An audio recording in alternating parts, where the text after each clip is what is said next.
Pai, do Filho e do Espírito Santo. Amém. O anjo do Senhor anunciou a Maria e ela concebeu do Espírito Santo. Ave Maria, cheia de graça, o Senhor é convosco. Bendita sois vós entre as mulheres. Bendito é o fruto do vosso ventre, Jesus. Santa Maria, Mãe de Deus, rogai por nós, pecadores, agora e na hora de nossa morte. Amém. Eis aqui a serva do Senhor, faça-se em mim segundo a vossa palavra. Ave Maria, cheia de graça, o Senhor é convosco. Bendita sois vós entre as mulheres, bendito é o fruto do vosso ventre, Jesus. Santa Maria, Mãe de Deus, rogai por nós, pecadores, agora e na hora de nossa morte. Amém. O Verbo divino se fez carne e habitou entre nós. Ave Maria, cheia de graça, o Senhor é convosco. Bendita sois vós entre as mulheres, bendito é o fruto do vosso ventre, Jesus. Santa Maria, Mãe de Deus, rogai por nós, pecadores, agora e na hora de nossa morte. Amém. Rogai por nós, Santa Mãe de Deus, para que sejamos dignos das promessas de Cristo. Oremos, infundi, Senhor, em nossas almas a vossa graça, como vos pedimos, para que nós, que pela anunciação do anjo, vemos a saber o mistério de vossa encarnação, paixão e morte de cruz, chegamos no dia glória eterna dos céus, pelo mesmo Cristo, Senhor nosso. Amém. Caríssimo irmão e irmã, hoje celebramos a segunda-feira da terceira semana do tempo comum, mas também é a memória de Santos Tito e Timóteo. Quem são estes? São dois bispos que foram discípulos de São Paulo. Ontem a memória era justamente de São Paulo, a festa da conversão. Hoje recordamos estes dois que o auxiliaram, que o imitaram no seguimento de Cristo e assim propagaram a fé. E nós somos chamados a, como eles, viver a fidelidade da fé para que alcancemos a glória que nos foi reservada. Vamos agora à leitura propriamente dita. Há duas opções de leitura hoje. A primeira da carta de São Paulo a Timóteo, a segunda da carta de São Paulo a Tito. Então pode ser feita uma das duas. Vamos com a carta a Tito. Paulo, servo de Deus, apóstolo de Jesus Cristo, para levar os eleitos de Deus à fé, conhecerem a verdade e da piedade, que se apoia na esperança da vida eterna. Deus, que não mente, havia prometido esta vida desde os tempos antigos, e no tempo marcado manifestou a sua palavra por meio do anúncio que me foi confiado por ordem de Deus, nosso Salvador. A Tito, meu legítimo filho na fé comum, graça e paz da parte de Deus Pai e de Jesus Cristo, nosso Salvador. Eu deixei-te em Creta para organizares o que ainda falta e constituíres presbíteros em cada cidade conforme eu te ordenei. Vemos a missão que São Paulo dá a Tito, mas algo aqui que toca a todos nós, assim como também tocou a Timóteo. Ele diz que é servo de Deus, apóstolo de Jesus, e que deve levar os eleitos à fé, a conhecerem a verdade da piedade, que se apoia na esperança da vida eterna. Aqui é o ponto-chave da leitura de hoje. Primeira coisa, a verdade da piedade. O que é ser pio? É viver a fé. É viver a fé da maneira correta, da total entrega, total abandono à vontade de Deus em nossas vidas. Ontem, para quem pôde acompanhar as leituras da festa da conversão de São Paulo, viu São Paulo relatando a sua experiência de conversão, como ele era, discípulo de Gamaliel, conhecia profundamente a fé do povo de Israel. Mas, como vemos, ele vivia de uma forma impiedosa. Não que ele não fosse piedoso, não, mas a partir do momento em que ele conheceu Jesus, percebeu que vivia a fé da maneira errada, não a compreendia de forma correta. Então há uma verdade, há um caminho, e que também nós devemos de conhecer, para viver piedosamente. E este mesmo caminho se apoia no quê? Na esperança da vida eterna. Qual é a esperança? Recordemos, não é aquele simples fato de que eu espero algo mera e humanamente. Para isso, a nossa língua só tem esta palavra, esperança. Mas o italiano tem duas. Uma é aspettare, outra é sperare. Aspettare é como eu espero o ônibus, eu sei que o ônibus está vindo e que tal hora o ônibus vai passar por aqui. Outra coisa é esperar, sperare, que é o quê? É saber, é confiar que algo irá acontecer, mas não sei quando. Então eu tenho a esperança na vida eterna. Eu sei que ela chegará, que ela já tem início aqui nessa terra, mas eu não sei quando a viverei plenamente. Porque para viver esta mesma vida eterna plenamente, é necessário que se encerre a página da vida nesta terra. Então, tendo isso claro, vemos que para viver piedosamente, para vivermos a fé da forma correta, é necessário vivermos nesta esperança, sabendo o mundo que nos espera na eternidade. E nós, se focamos como santos aquilo que nos espera, vivemos de forma correta a vida de fé. Caso contrário, nós podemos viver de forma errada ou ainda superficial aquilo que dizemos ser a nossa fé. E assim não podemos, irmão e irmã. Como nós temos vivido? Temos vivido sempre olhando para a vida eterna, temos sempre esta expectativa de que a vida externa nos espera, ou simplesmente seguimos vivendo a fé aqui, achando que estamos vivendo corretamente, mas nos esquecemos que haverá continuidade com a eternidade da fé que dizemos ter. Diz o Salmo: anunciai entre as nações os grandes feitos do Senhor. E realmente nós devemos de anunciar em todas as partes os feitos do Senhor, as suas maravilhas, a sua realização. Como diz Jesus no Evangelho de hoje, segundo São Lucas. Naquele tempo o Senhor escolheu outros 72 discípulos, e os enviou 2 a 2 na sua frente, a toda a cidade e lugar aonde ele próprio devia ir. E dizia-lhes: a messe é grande, mas os trabalhadores são poucos. Por isso pedi ao dono da messe que mande trabalhadores para a colheita. Eis que vos envio como cordeiros para o meio de lobos. Não leveis bolsa, nem sacola, nem sandálias, e não cumprimenteis ninguém pelo caminho.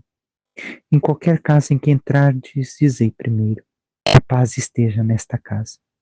Se ali morar um amigo da paz, a vossa paz repousará sobre ele. Se não, ela voltará para vós. Permanecei naquela mesma casa, comei e bebei do que tiverem, porque o trabalhador merece o seu salário. Não passeis de casa em casa.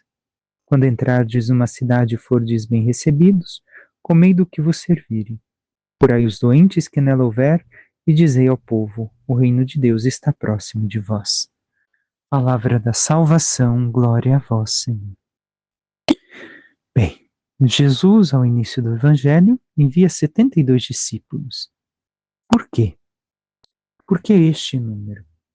Tenhamos em conta que 70 ou 72 era o número das nações conhecidas naquele tempo. Então, está demonstrando que todo o mundo deve ser evangelizado. A todos os povos deve chegar o Evangelho. Por isso, envia os discípulos neste número grande. Mas envia onde ele próprio devia ir. Ora, nós somos então, para Jesus, devemos de ser na vida dos irmãos um arauto. Aquele que prepara, como João Batista, o caminho do Senhor, o caminho do Rei, o caminho daquele que deve de chegar. Devemos de anunciar Jesus para que ele mesmo realize a obra, no momento em que ele possa entrar na vida das pessoas. Mas assim temos feito, irmão e irmã. Meditava ontem com aqueles onde eu celebrei, por justamente ser a festa de São Paulo, este mesmo fato. Somos chamados a anunciar o Evangelho. preparando a missão, a Jesus, a chegada de Jesus nas vidas. Como ele vai fazer depois, ele sabe. Ah, mas o outro não tem fé, é de outra religião. Bem, Jesus nos enviou a evangelizar. Isso não quer dizer que temos que ser chatos, não. Primeiro com a vida, com o modelo da nossa vida imitando a Jesus. Mas como podemos dialogar e falar de Jesus e do Evangelho a outros?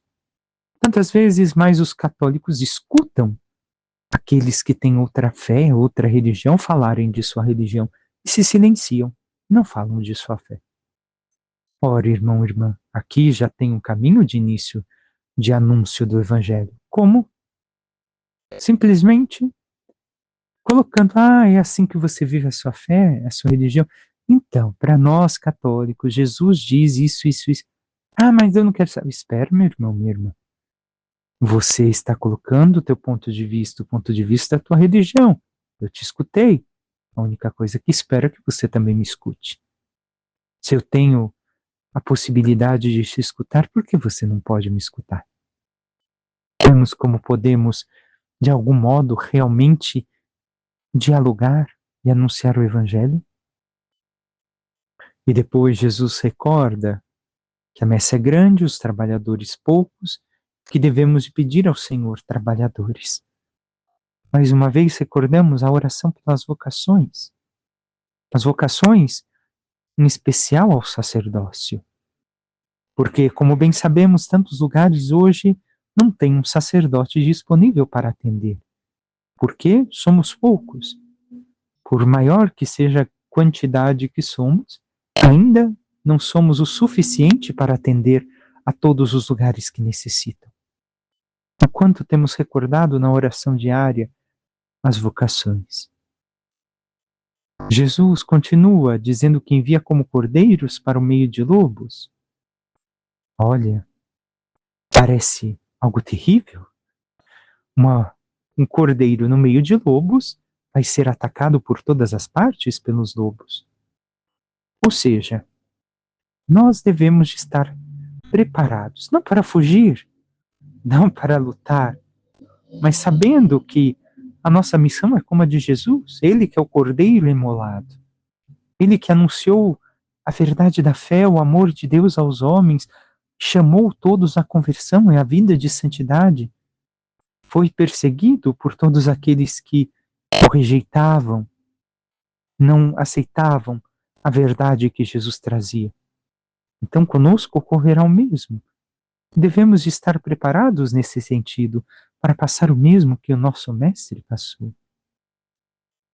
E segue Jesus, não leveis bolsa, nem sacola, nem sandálias, não cumprimenteis ninguém pelo caminho. Ora, por que não levar? Impede somente o nosso desapego e a total confiança nele. Não é que não podemos ter o necessário, mas não ter em excesso e tampouco nos apegarmos às coisas que temos. E por fim, o não cumprimentar ninguém. Recordemos, não é que não podemos e não devemos cumprimentar as pessoas. É simplesmente o ato de não perder o tempo. Devemos de evangelizar o máximo que podemos e não perder tempo com trivialidades, com bobagens, mas sim seguir anunciando o Evangelho. Depois nos chama a entrar na casa e onde estivermos dizer: a paz esteja nesta casa, a plenitude da graça, das bênçãos divinas esteja aqui. E, como vemos, se ali tiver alguém digno, ela recairá, caso contrário, voltará para nós. Nós somos chamados então a abençoar sempre. Por quê? Porque se amaldiçoarmos e a pessoa não for merecedora daquela maldição, também retornará para nós. E depois, Jesus continua dizendo que não devemos de passar de casa em casa, mas permanecer ali, nos alimentarmos. Ou seja, não devemos de escolher lugares melhores. Opa, eu estou lá, mas aqui me ofereceram uma estadia melhor, então eu vou vir para cá. Ah, não, e lá é o melhor ainda, então eu vou para lá. Não, Jesus pede que nós foquemos no trabalho que Ele nos dá, na missão, e não no conforto, mas sim em realizar o que Ele nos pediu. E, por fim, nos pede Jesus que curemos os doentes na casa em que formos recebidos. E o que quer dizer curar os doentes? Curar os doentes da alma, coisa que todos podemos fazer.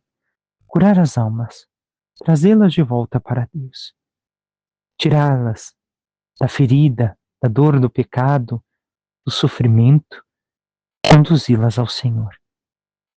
Mas temos realizado esta missão? E por fim, dizer a todos: o reino de Deus está próximo de vós. O reino de Deus, o Cristo, está próximo de vós, não está distante. Mas é necessário fazer o caminho para chegar até Ele. É necessário buscá-lo, viver na sua graça, na sua paz. E assim, irmão e irmã, nos dedicamos. Peçamos à Santíssima Virgem Maria, nossa Mãe, que interceda por cada um de nós e nos ajude a cada vez mais abrir o nosso coração e mente ao Espírito Santo para que possa nos iluminar e nos ajudar a viver profundamente a fé de forma verdadeiramente piedosa, com a esperança da salvação eterna.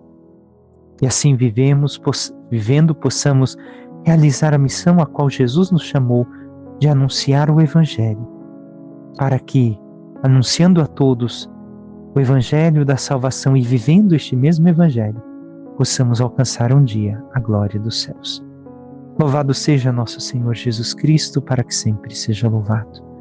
Por intercessão da Santíssima Virgem Maria, de todos os santos e anjos de Deus, desça sobre vós, vossas famílias, vosso trabalho e tudo que vos pertence, a bênção de Deus Todo-Poderoso, que é Pai, Filho e Espírito Santo. Amém. Um santo e abençoado dia a todos.